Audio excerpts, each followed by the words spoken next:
ഇതിന്റെ കൂടെ ഗാർലിക് ബ്രെഡോ അങ്ങനെയൊക്കെ അതിന്റെ കോമ്പിനേഷൻ പുള്ളിക്കാരത്തി പറഞ്ഞു തന്നെ. And they go for bread, പിന്നെ ഫ്രഞ്ച് ഫ്രൈസ്, കുറെ സോർട്ടഡ് വെജിറ്റബിൾസ് അങ്ങനെ വെച്ചിട്ടാ അവര് കഴിക്കുന്നത്. ഞാൻ പിന്നെ അത്രയും പോയില്ല. ആദ്യം എന്റെ ഭക്ഷണത്തിന്റെ ടേസ്റ്റ് ഒന്ന് നോക്കണ്ടേ.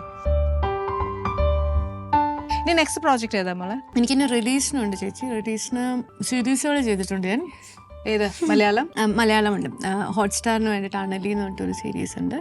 സോണിക്ക് വേണ്ടിയിട്ട് ഐസ് എന്ന് പറഞ്ഞിട്ട്, പിന്നെ അനന്തൻ കാട് എന്ന് പറഞ്ഞിട്ട് സിനിമയും കൂടെ റിലീസിനുണ്ട്. ഇനിയിപ്പോ ഇതെങ്ങനെ ഉണ്ടായിരുന്നു? നല്ലതാ. നല്ലതാ. മറ്റേ സ്റ്റൂവിന്റെ പോലെ അല്ല. ഡെഫിനറ്റ്ലി ഇത് വേറൊരു ഫ്ലേവർ അല്ലേ. അപ്പൊ ഞാൻ എന്റെ പ്രേക്ഷകരോട് പറയായിരുന്നു, ഇതുമൊക്കെ നമ്മൾ പഠിക്കണം അല്ലേ. എപ്പോഴും ഒരു വൈറ്റ് സ്റ്റൂ അല്ലെങ്കിൽ ഒരു ചിക്കൻ കറിയോ അല്ലെങ്കിൽ ഒരു മട്ടൺ കറിയോ കഴിക്കുമ്പോ സെയിം ഓക്കെ അതൊരു flavour once in a while നല്ലതാ. അല്ലേ, ഒരു ക്വൈറ്റ് ഡിഫറെന്റ് ചേഞ്ച്. ഹെൽത്തിയുമാണ്. എല്ലാ വെജിറ്റബിൾസ് എല്ലാം ഉണ്ട്.